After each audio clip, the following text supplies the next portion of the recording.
우리가 흔히 똑똑하다라고 말할 때 떠올리는 이미지들은 지성으로 문제를 해결하고 논리적인 말로 상대를 설득하는 그런 모습들이잖아요. 그런데 어쩌면 세상을 움직이는 더욱 단단한 힘은 다정함에 있을지도 모른다라는 생각이 들더라고요. 이혜인 작가의 책 다정한 사람이 이긴다를 보면은 나는 다정함이 이 세상을 더 이롭게 할 수 있는 힘이라고 믿는다라는 문장이 나옵니다. 작가는 심지어 다정한 사람을 엄청난 지능의 소유자라고까지 표현을 하는데요. 그러면서 똑똑함과 다정함을 구분을 하더라고요. 똑똑함은 자신을 위한 지능이고 다정함은 타인을 위한 지능이다. 똑똑함이 나의 성장과 성공에 초점이 맞춰져 있다면은 다정함은 그 지능의 방향이 타인을 향해 있다는 점에서 완전히 다른 이야기인 거죠. 상대의 마음을 먼저 살피고 내 이익보다 상대의 곤란함을 먼저 해결해 주려는 마음. 이것이야말로 고도의 감성 지능과 사회적 지능이 필요한 타인을 위한 지능이라는 생각이 들었습니다. 그리고 이런 다정함의 힘을 가장 완벽하게 스크린에 구현해낸 영화가 바로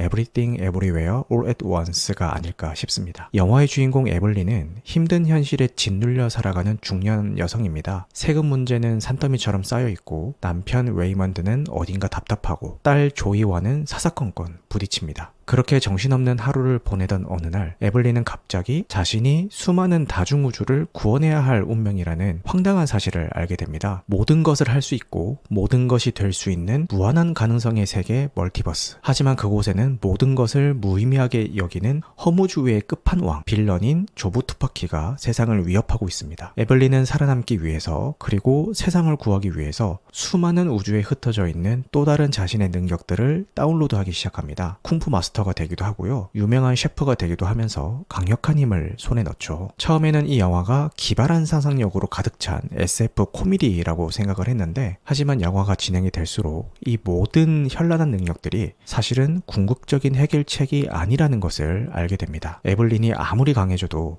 조브 투파키가 만들어낸 거대한 혼돈과 허무 앞에서는 속수무책이 되죠. 바로 그때 영화의 진짜 주제를 관통하는 한마디가 등장합니다. 에블린의 남편 웨이먼드가 던지는 말인데요. 내가 아는 것은 우리는 다정해야 돼. 제발 다정해지자. 특히 무슨 일이 일어나고 있을지 모를 때는 더욱더 다정해줘야 돼. 저는 이 대사가 이 영화의 모든 것이라고 생각합니다. 무한한 가능성이 펼쳐진다는 건 역설적으로 그 어떤 선택도 중요하지 않다라는 허무주의로 이어지기 쉽잖아요. 에블린의 딸 조이가 변해버린 조브 투파키는 바로 그 허무의 구렁텅이에 빠져버린 존재였고요. 하지만 웨이먼드의 해답은 명확하죠. 바로 그렇기 때문에 바로 그 무의미함 때문에 우리는 더욱 의식적으로 의도적으로 다정함을 선택해야 된다라는 것이었죠. 생각해보면 웨이먼드라는 캐릭터는 처음에는 정말 답답하게 느껴집니다. 어딘가 유약해 보이고 현실 감각도 없어 보이고 세탁소 손님들과 쿠키 나눠 먹고 구글리 아이 같은 장난감이나 붙이고 다니는 철없는 사람처럼 보이죠. 하지만 모든 우주의 웨이먼드들은 공통적으로 다정함이라는 무기를 가지고 있습니다. 그는 차원을 넘나들며 싸우는 대신에 농담을 건네고 사람들에게 친절을 베풀며 꼬여버린 상황을 풀어내려고 하죠. 세상의 무의미함과 혼돈 속에서도 절망하는 대신에 연결을 선택하고 의미를 만들어내는 그의 방식이야말로 사실은 가장 높은 수준의 지적인 선택이었던 겁니다. 영화의 클라이막스에서 에블린이 세상을 구원하는 방식은 결국 멀티버스의 모든 능력을 총동원해서 조브 투파키를 때려 눕히는 것이 아닙니다. 그녀는 웨이먼드의 방식을 받아들이기로 하죠. 바로 다정함을 선택하는 겁니다. 자신을 괴롭히던 까다로운 세무조사관 디어드리의 공허함을 이해하고 늘 답답하고 무능하게만 보였던 남편의 진심을 깨닫고 모든 것을 파괴하려는 딸의 마음속 깊은 고통을 정면으로 마주하고 받아들이는 순간 모든 것이 변하기 시작합니다. 거대한 위협 앞에서 필요한 것은 더 강한 폭력이 아니라 더 깊은 이해와 연결이었던 거죠. 모든 것을 빨아들이는 베이글 앞에서 에블린은 딸을 힘으로 막는 대신에 함께 그 공허함 속으로 들어가 손을 내밉니다. 그리고 말하죠. 어떤 우주에 있든 어떤 모습이든